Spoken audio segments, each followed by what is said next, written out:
మిత్రులకు first love you. అలాగే ఈ టీజర్ని గెలిపిద్దాం, మనం ఆశీర్వదిద్దాం. మన వచ్చిన అతిథుల దేవులందరికీ వన్స్ అగైన్ స్వాగతం, సుస్వాగతం. ఇది ఎందుకు చెప్తున్నంటే రెస్పాన్సిబిలిటీ అంటే వచ్చిన వాళ్ళని గుర్తించడం అనుకోవచ్చు, మనకు కేటాయించిన సమయాన్ని వాళ్ళకు మనం థ్యాంక్స్ చెప్పడం అనుకోవచ్చు. అది ప్రారంభం జరుగుతుంది. నేను ఎప్పుడు ఎక్కడ మాట్లాడను.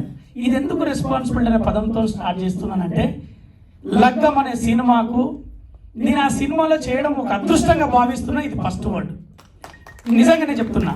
ఎందుకంటే నాకు రైటర్గా అన్న తెలిసినా కూడా అతని సినిమాలో ఫస్ట్ సినిమాని నేను చేయలే, భీమదేవరపల్లి బ్రాంచ్ అని. కానీ ఆ సినిమా టీజర్ చూసి ఎలాగైనా ఈ సినిమా నేనే అమ్మి పెట్టాలని అమెజాన్కు తీసుకుపోయి అమ్మింది నేనే. ఆయన అప్పటికి డైరెక్టర్ గారు పరిచయం లేదు, ప్రొడ్యూసర్ గారు పరిచయం లేదు. అంటే ఆ కథ మూలం అలా గొప్పగా ఉన్నది ఆ సినిమాకు, అది మా పరిచయం.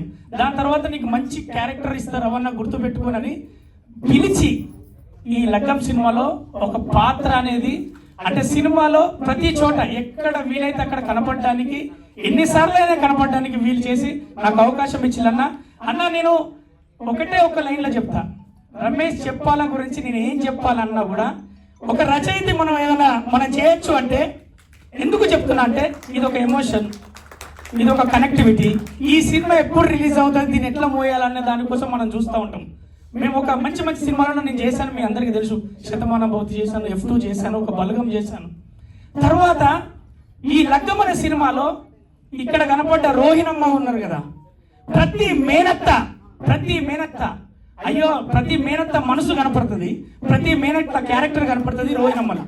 ఇది ఫిక్స్. కొన్ని కథలు రాజేంద్ర ప్రసాద్ గారి కోసం పుడతాయా, కొన్ని కథల కోసమే రైటర్లు పుడతారు, అర్థం కాకుండా ఉంటుంది. మన సినిమాలు మీసే అభిలాషి చూసినా, ఆ నలుగురు చూసినా, ఇంకే సినిమా చూసినప్పుడు రాజేంద్ర ప్రసాద్ గారి పాత్ర, ఆయన చుట్టూ అల్లుకునే కథ అలా ఉంటుంది.